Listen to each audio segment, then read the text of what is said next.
오늘은 중국 삼국시대를 대표하는 두 인물, 제갈공명과 사마이를 중심으로 그들이 펼친 지혜와 전략에 대해 이야기해 보겠습니다. 두 사람은 삼국지에서 서로 다른 진영에 속했지만 역사의 큰 흐름 속에서 서로 얽히며 치열한 대립을 벌였습니다. 제갈공명은 총나라의 책사로서 뛰어난 전략과 군사적 지혜를 보여준 인물이고, 사마이는 위나라에서 오랜 인내와 신중함으로 권력을 잡아 삼국시대를 끝낸 인물입니다. 이 두 사람의 지혜는 대립 속에서도 서로 다른 성격과 방식으로 빛났으며 후세에까지 많은 영향을 미쳤습니다. 오늘 이 시간에는 제갈공명과 사마이의 지혜를 비교하고 그들의 철학과 전략이 현대에도 주는 교훈을 탐구해 보겠습니다. 먼저 제갈공명, 즉 제갈량에 대해 이야기해 보려 합니다. 제갈공명은 중국뿐만 아니라 전 세계적으로도 지혜와 전략의 상징으로 존경받고 있습니다. 그는 단순한 책략가를 넘어 인류사에 남을 철학적 사유와 인간적인 면모를 지닌 인물이었죠. 우리는 흔히 제갈공명을 전투에서의 승리와 그가 펼친 기묘한 책략들로 기억하지만 그의 지혜는 단지 전장에서만 발휘된 것이 아니었습니다. 그는 삶의 근본적인 질문들에 대한 깊은 성찰을 남겼으며 우리가 오늘날 직면하는 문제들 속에서도 많은 가르침을 얻을 수 있는 인물입니다. 오늘 이 시간에는 제갈공명의 생애와 그의 지혜가 어떻게 현대에도 적용될 수 있는지 살펴보겠습니다. 제갈공명 또는 제갈량은 기원 후 181년 중국 산둥성 양두현에서 태어났습니다. 어릴 때부터 비범한 재능을 보였으며 남다른 지적 호기심을 가지고 유교 경전과 전략서들을 탐독했습니다. 그의 가정은 유서 깊은 명문가였지만 당시는 혼란스러운 시대였기에 그 역시 어려운 환경 속에서 자라났습니다. 제갈공명은 어린 시절부터 타고난 총명함으로 사람들의 이목을 끌었으며 특히 자연과 인간의 본성에 대한 깊은 이해를 키워갔습니다. 제갈공명은 자신의 재능을 어떻게 발휘할지 고민하면서 혼란한 세상 속에서 자신만의 길을 찾으려 했습니다. 20살이 되던 해, 그는 남쪽으로 이주하여 학문을 깊이 닦으며 자연 속에서 홀로 사색을 즐겼습니다. 그가 살던 이 시기는 삼국이 각축을 벌이던 혼란스러운 시기였습니다. 수많은 영웅들이 일어나 각자의 나라를 세우기 위해 싸우고 있었고, 제갈공명은 이러한 전쟁의 소용돌이 속에서 미래를 준비하고 있었습니다.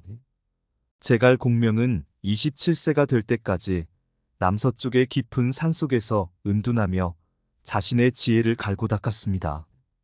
이때 그는 와룡이라는 별명을 얻게 되는데, 이는 잠재된 용이라는 뜻으로 아직 그 진가를 드러내지 않은 인물임을 상징하는 것이었습니다. 와룡이라는 별명은 제갈공명의 뛰어난 재능이 아직 드러나지 않았음을 의미하며 그가 잠재적인 힘을 지니고 있다는 것을 상징합니다.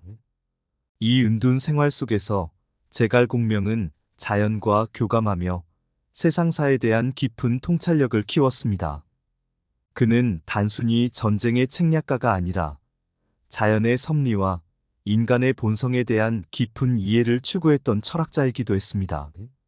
제갈공명이 역사 속에서 본격적으로 등장한 사건은 바로 삼고초려일화입니다. 유비는 제갈공명의 명성을 듣고 그를 자신의 책사로 삼고자 했습니다. 그러나 제갈공명은 쉽게 유비의 제안을 받아들이지 않았고, 유비는 제갈공명을 3번이나 찾아가서 간청해야 했습니다.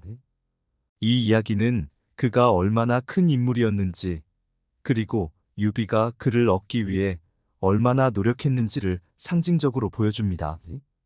첫 번째로 유비가 제갈공명을 찾았을 때는 제갈공명이 자리에 없었고, 두 번째로 방문했을 때에도 만날 수 없었습니다. 하지만 유비는 포기하지 않고 세 번째로 직접 제갈공명의 초가집을 찾아가게 됩니다. 3번의 방문 끝에 제갈공명을 만나게 된 유비는 그에게 큰 감명을 받았고, 제갈 공명 역시 유비의 진정성을 느껴 마침내 그의 책사로 나서게 됩니다. 이 일화는 유비의 인내와 끈기, 그리고 제갈 공명의 탁월한 자질을 상징합니다. 제갈 공명은 그저 지략가로서 유비를 도왔을 뿐만 아니라 그의 인생 전반에 걸쳐 지혜를 제공하는 중요한 동반자로 자리 잡게 됩니다. 제갈 공명은 유비의 책사로 들어가면서 본격적으로 천하의 판도를 바꿀 전략을 구상합니다. 그는 천하 삼분지계라는 장대한 전략을 제시했는데 이는 중국을 세 개의 강국으로 나누어 균형을 맞추는 전략이었습니다. 제갈 공명은 이 전략을 통해 유비에게 강력한 지지 기반을 다질 것을 권고했고 실제로 그의 전략은 삼국지의 판도를 결정짓는 중요한 역할을 하게 됩니다. 그의 천하 삼분지계는 단순한 군사 전략이 아니라 정치적 통찰력과 미래를 내다보는 능력을 보여주는 대표적인 예시입니다. 제갈 공명은 단순히 승리하는 것보다도 장기적인 관점에서 나라를 안정시키고 사람들의 마음을 얻는 것을 중요하게 여겼습니다. 제갈 공명이 보여준 대표적인 군사 전략 중 하나는 적벽대전입니다. 조조의 대군을 상대로 한 전투에서 그는 유비와 손권의 연합군을 이끌고 조조를 무찌르는 데 성공합니다. 제갈 공명은 이 전투에서 바람의 방향을 예측해 강물을 활용한 화공을 펼쳤습니다. 이 백미와 동풍 이야기는 그가 자연의 섭리를 잘 이해하고 이를 전략적으로 활용한 대표적인 사례로 남아 있습니다. 이 일화에서 우리는 단순한 책략 이상의 것을 배울 수 있습니다. 제갈 공명은 자연의 힘을 이해하고 이를 자신의 목적에 맞게 조정함으로써 전투의 흐름을 바꿨습니다. 이는 그가 전쟁을 단순한 힘의 대결이 아니라 자연과 인간의 상호작용으로 보았다는 것을 나타냅니다. 또 다른 유명한 일화는 바로 공성계입니다. 적군이 대군을 이끌고 성을 공격하러 왔을 때 제갈 공명은 병력이 거의 없었습니다. 이 상황에서 그는 성문을 활짝 열고 태연하게 검은고를 타며 적군을 맞이합니다. 적군은 그가 속임수를 쓰고 있다고 의심하며 물러갔고 제갈 공명은 싸우지 않고도 승리를 거두게 됩니다. 이 일화는 심리전을 이용한 그의 전략적 천재성을 보여주는 대표적인 사례입니다. 제갈 공명은 적군의 심리를 정확하게 파악하고 그들의 두려움을 자극함으로써 싸우지 않고 이길 수 있음을 보여주었습니다.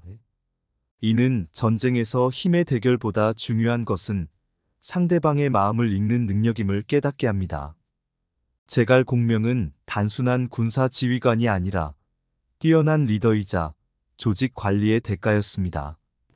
그는 자신의 병사들과 백성들을 신뢰하고 그들의 마음을 얻는 데 주력했습니다. 제갈 공명은 언제나 솔선수범하며 군사들과 함께 고난을 겪었고 이로 인해 병사들 사이에서는 그의 리더십에 대한 깊은 신뢰가 형성되었습니다.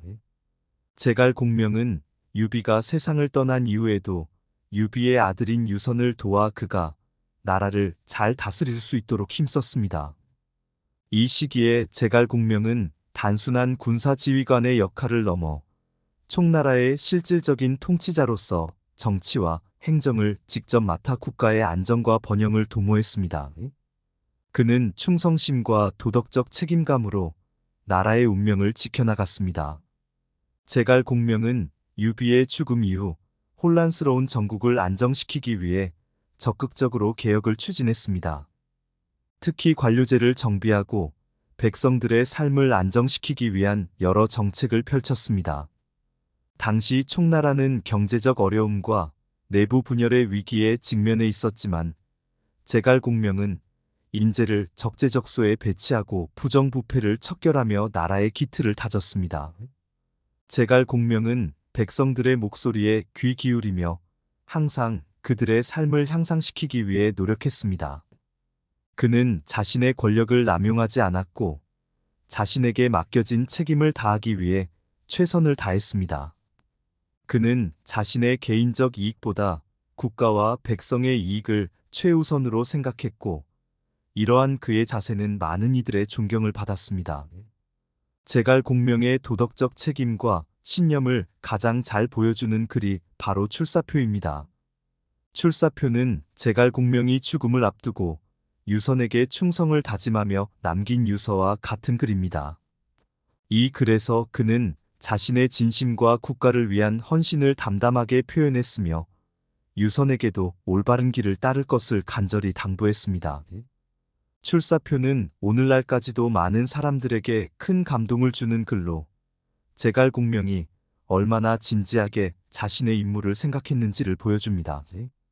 그는 생애의 마지막까지 국가의 안위를 걱정하며 충성을 다짐했고 자신의 책임을 다하려는 의지를 보여주었습니다. 제갈 공명은 기원 후 234년 오장원에서 병을 앓고 세상을 떠났습니다. 그는 죽음이 임박한 상황에서도 마지막까지 자신의 임무를 다하기 위해 노력했습니다. 전설에 따르면 제갈 공명은 죽음을 앞두고도 자신의 병을 숨기고 군을 이끌며 적군과의 전투에서 승리하려 했습니다. 그러나 그의 건강은 더 이상 버틸 수 없었고 결국 그는 군사들에게 자신의 마지막 뜻을 전하고 세상을 떠나게 됩니다. 그가 남긴 유언은 그의 청렴한 삶을 잘 보여줍니다. 그는 사후에 자신의 장례를 간소하게 치르고 그 어떤 화려한 대우도 받지 않기를 당부했습니다. 그는 자신이 평생 청렴하게 살았던 것처럼 죽음 앞에서도 소박함과 겸손을 지키고자 했습니다. 이는 그가 단순한 책략가가 아닌 도덕적 리더로서 후세에 큰 울림을 주는 인물임을 보여줍니다. 제갈 공명의 마지막 전투는 그의 인생 전체를 상징하는 듯한 사건이었습니다. 그는 총나라를 위해 마지막까지 헌신하며 전투를 준비했고 자신의 몸이 쇠약해짐에도 불구하고 나라를 지키기 위한 노력을 멈추지 않았습니다. 그의 이러한 헌신은 주변 사람들에게 깊은 감명을 주었고 많은 이들이 그의 죽음을 안타깝게 여겼습니다. 그가 죽은 이후에도 제갈 공명의 이름은 영원히 기억되었습니다. 그의 지혜와 리더십은 수많은 사람들에게 영감을 주었고 그의 철학은 오늘날까지도 널리 전해지고 있습니다. 제갈 공명이 남긴 교훈은 단순한 전쟁의 승리와 패배를 넘어섭니다. 그의 생애는 리더십, 도덕적 책임, 그리고 인간에 대한 깊은 이해를 보여줍니다. 그는 언제나 인간관계를 중요시했고 사람들을 다루는 법을 알고 있었습니다. 그의 가장 큰 지혜는 단순한 전략이 아니라 인간의 본성을 이해하고 그에 따라 행동하는 것이었습니다. 제갈 공명은 늘 신중하고 사려 깊었으며 순간의 감정에 휘둘리지 않고 언제나 장기적인 관점에서 상황을 바라보았습니다. 이러한 그의 태도는 오늘날에도 우리가 배워야 할 중요한 덕목입니다. 우리는 그가 남긴 지혜를 통해 어려운 상황에서도 침착함을 유지하며 올바른 길을 선택하는 방법을 배울 수 있습니다. 제갈 공명은 많은 이들에게 지혜의 화신으로 기억됩니다. 그의 통찰력과 전략적 사고는 오늘날의 리더들에게도 많은 교훈을 줍니다. 그는 단순한 승리를 추구하지 않았고 그보다는 더 큰 목적을 바라보았습니다. 그는 사람들의 신뢰를 얻고 그들과 함께 목표를 달성하는 것이야말로 진정한 승리라고 여겼습니다. 오늘날의 복잡한 사회에서도 제갈 공명의 지혜는 유용합니다. 우리는 그의 삶에서 인간관계를 맺는 법, 조직을 이끄는 법, 그리고 어려운 상황에서 올바른 결정을 내리는 법을 배울 수 있습니다. 제갈 공명은 단순한 군사적 천재가 아니라 삶 전체에 대한 깊은 통찰을 지닌 인물이었습니다. 다음은 사마이에 대해 알아보겠습니다. 제갈 공명과 쌍벽을 이루는 인물로 알려진 사마이는 삼국지 속에서 중요한 전략가이자 훗날 위나라의 권력을 장악한 실질적인 지도자로 기억됩니다. 사마이는 지혜, 인내, 그리고 치밀한 계산으로 인생을 살았던 인물로 그의 삶은 단순한 전투의 승리와 패배를 넘어 정치적 감각과 권력 장악의 예술을 보여줍니다. 오늘 이 시간에는 사마이의 생애를 살펴보고 그가 남긴 지혜와 교훈들을 통해 우리도 삶에서 배울 수 있는 교훈을 찾아보겠습니다. 사마이는 기원 후 179년 중국 하남성 원시현에서 태어났습니다. 그는 사대부 가문 출신으로 유서 깊은 집안에서 학문을 배우며 자랐습니다. 젊은 시절의 사마이는 학문에 깊은 관심을 가지고 유학과 전략서를 탐독하며 자신의 재능을 키워갔습니다. 당시 중국은 한나라가 쇠퇴하고 혼란스러운 시기로 접어들고 있었고 사마이는 그러한 시대적 배경 속에서 자신의 길을 모색했습니다.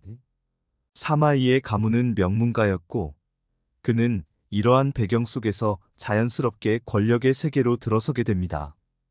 하지만 젊은 시절의 사마이는 조조가 이끄는 위나라의 관리가 되는 것을 주저했다고 합니다. 그는 정치적 음모와 혼란스러운 상황을 두려워했기 때문에 처음에는 공직을 피하려 했습니다. 그러나 그의 비범한 재능은 결국 위나라의 눈에 띄게 되었고 그는 강제로 조조의 군사에 참여하게 되었습니다. 사마이가 처음 조조의 눈에 띈 것은 그의 지혜와 능력 덕분이었습니다. 조조는 당대의 뛰어난 인재들을 모으기 위해 여러 방법을 동원했는데 사마이의 재능을 알아보고 그를 자신의 곁에 두고자 했습니다. 그러나 사마이는 처음에는 이를 거절하며 공직에 나서는 것을 꺼렸습니다. 그러나 조조는 사마이를 강제로 등용했고 이때부터 사마이는 본격적으로 위나라에서 중요한 역할을 하게 됩니다. 사마이는 처음에는 조조의 군사로 일하며 조조의 신임을 받았고 그 후로도 많은 전투에서 중요한 역할을 하게 됩니다. 이 첫 만남에서부터 사마이는 자신의 지혜를 발휘하며 조조의 신임을 얻었고 그의 정치적 감각과 전략적 재능을 보여주기 시작했습니다. 이때부터 사마이는 조조 가문의 핵심 인물이 되어 이후 위나라의 운명을 좌우하는 중요한 역할을 맡게 됩니다. 사마이의 가장 큰 특징 중 하나는 바로 그의 인내와 신중함입니다. 그는 언제나 장기적인 관점에서 상황을 바라보았으며 감정에 휘둘리지 않고 철저하게 계산된 행동을 취했습니다. 그의 이러한 성격은 그가 훗날 권력을 장악하는 데 중요한 역할을 하게 됩니다. 조조가 세상을 떠난 후 그의 아들 조비가 위나라의 황제로 즉위했습니다. 조비는 사마이에게 큰 신임을 보였으며 사마이는 위나라의 중요한 군사적, 정치적 인물로 자리 잡게 됩니다. 그러나 사마이는 겉으로는 충성심을 보이며 황제의 명령을 따랐지만 속으로는 자신만의 계획을 세우고 있었습니다. 그는 자신이 직접 권력을 쥐는 날을 기다리며 그때까지 철저하게 자신의 진짜 속내를 숨기고 인내했습니다. 사마이의 이름이 역사에 크게 남게 된 것은 바로 제갈공명과의 대립 때문입니다. 사마이와 제갈공명은 삼국시대의 두 천재 전략가로서 수많은 전투에서 맞붙었습니다. 그 중에서도 가장 유명한 사건은 바로 오장원 전투입니다. 오장원 전투는 삼국지에서 중요한 사건으로 이 전투에서 제갈공명과 사마이는 마지막으로 대결하게 됩니다. 제갈공명은 병력이 약한 총나라를 대신해 사마이가 이끄는 위나라를 상대로 끊임없이 도전했습니다. 그러나 사마이는 철저히 수비 전략을 고수하며 제갈공명의 공격을 막아냈습니다. 오장원 전투에서 제갈공명은 전투 도중 병사하게 되는데 사마이는 그의 죽음을 확인한 후에도 함부로 공격하지 않고 제갈공명의 지혜를 두려워하며 그의 마지막까지 신중함을 유지했습니다. 제갈공명이 죽었을 때 사마이는 그에게 깊은 존경을 표하며 삼국시대의 전설적인 대립을 마무리하게 됩니다.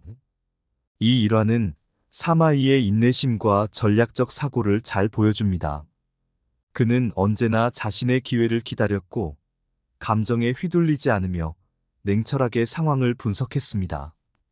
제갈공명이라는 거대한 적을 상대하면서도 그는 늘 신중함을 잃지 않았고 결국 전투에서 승리하게 됩니다.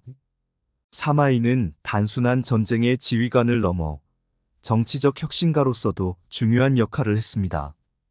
그는 조비 사후 조예가 즉위한 후에도 꾸준히 자신의 지위를 유지하며 위나라 내에서 점차 자신의 영향력을 확대해 나갔습니다. 조예가 어린 나이에 황제가 되었을 때 사마이는 위나라의 실질적인 통치자로서 중요한 결정을 내리기 시작했습니다. 사마이는 위나라에서 점점 더 큰 권력을 쥐게 되었고 결국 그는 고평릉의 변이라는 쿠데타를 일으켜 실질적으로 위나라의 정권을 장악하게 됩니다. 당시 조상과 그의 측근들이 권력을 독점하려 했지만 사마이는 이들의 계획을 사전에 차단하고 자신이 주도하는 쿠데타를 성공적으로 이끌었습니다. 이 사건 이후 사마이는 위나라의 모든 실권을 쥐게 되었고 이후 그의 후손들이 진나라를 세우는 기반을 마련하게 됩니다. 사마이는 단순한 전략가를 넘어 정치적 계산과 권력의 흐름을 정확하게 읽어내는 정치가로서의 면모를 보여주었습니다. 사마이는 기원 후 251년 72세의 나이로 세상을 떠났습니다. 그는 죽기 전까지도 위나라의 실권을 쥐고 있었으며 그의 후손들이 진나라를 건국하게 되는 계기를 마련했습니다. 사마이는 자신이 직접 황제에 오르지는 않았지만 그의 후손들은 결국 삼국시대를 끝내고 진나라를 세우게 됩니다. 사마이가 남긴 유산은 단순히 군사적 승리에 그치지 않습니다. 그는 정치적 혁신과 권력의 흐름을 읽는 능력을 통해 삼국시대의 판도를 뒤집었고 자신의 가문이 후세에까지 이어지는 권력을 누리게 만들었습니다. 사마이는 장기적인 안목과 철저한 인내심을 통해 자신의 목표를 달성한 인물로 그의 지혜는 오늘날에도 많은 이들에게 교훈을 줍니다. 사마이의 삶에서 우리가 배울 수 있는 가장 큰 교훈은 바로 인내와 신중함입니다. 그는 감정에 휘둘리지 않고 언제나 장기적인 관점에서 상황을 바라보았으며 철저하게 준비하고 계획을 세워 행동했습니다. 그의 인내심과 신중함은 그가 결국 권력을 쥐고 삼국시대의 끝을 향해 나아가게 만든 가장 중요한 요소였습니다. 사마이는 조조 밑에서부터 오랜 세월 동안 권력을 키워나갔습니다. 그는 자신의 진정한 능력을 숨기며 적절한 때를 기다렸습니다. 제갈 공명과의 대립에서도 그랬고 내부의 정치적 갈등에서도 사마이는 섣부른 결단을 내리지 않았습니다.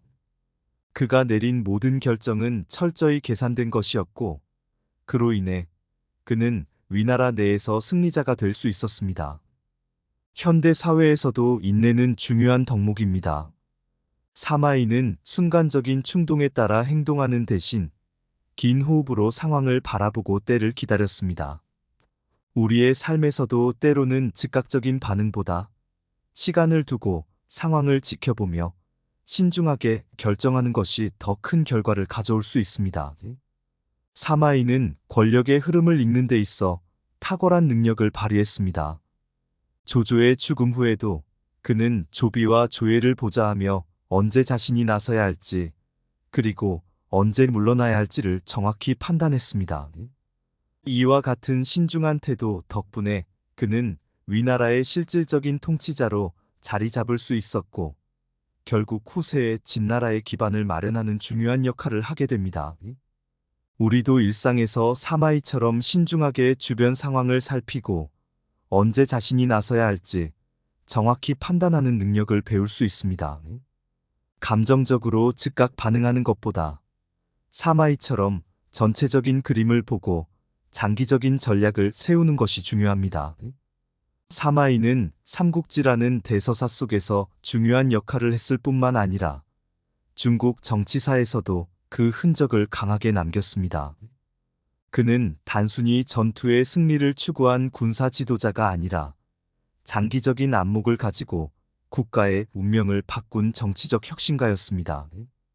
그의 삶에서 볼 수 있는 인내, 신중함, 그리고 리더십은 오늘날까지도 많은 이들에게 영감을 주고 있습니다.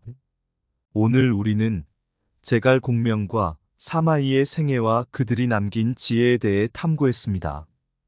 이 두 인물은 서로 다른 방식으로 삼국시대를 이끌어갔으며 그들의 지혜는 오늘날에도 중요한 가르침을 줍니다. 제갈 공명은 이상을 추구하는 전략가로서 장기적인 목표와 비전을 제시했고, 사마이는 현실주의자로서 현재 상황에서 최선의 결정을 내렸습니다. 두 사람의 삶을 통해 우리는 이상과 현실 사이에서 균형을 맞추는 것이 얼마나 중요한지 알 수 있습니다. 오늘날 우리가 직면하는 많은 문제 속에서도 제갈 공명과 사마이의 지혜를 통해 인내심을 가지고 신중하게 행동하며 장기적인 목표와 현실적인 전략을 조화롭게 결합해야 합니다. 이로써 오늘의 이야기를 마치며 제갈 공명과 사마이가 남긴 지혜를 우리의 삶에 적용해 보는 기회를 가지시길 바랍니다. 그들의 지혜는 시대를 넘어 여전히 우리에게 많은 가르침을 줄 수 있습니다. 오늘 이야기를 통해 제갈 공명과 사마이가 남긴 지혜가 여러분의 삶에도 깊은 울림을 주었기를 바랍니다. 그들이 보여준 인내와 신중함, 그리고 이상과 현실 사이의 균형은 오늘날 우리가 직면하는 도전들 속에서도 중요한 교훈이 될 수 있습니다. 앞으로도 이들의 지혜를 통해 우리 삶에서 더 나은 결정을 내리고 성공적인 길을 걸어가기를 바랍니다. 이상으로 오늘의 이야기를 마치겠습니다. 구독과 좋아요로 더 많은 지혜로운 이야기를 함께 나누시고 다음 영상에서 또 만나 뵙기를 기대하겠습니다. 감사합니다.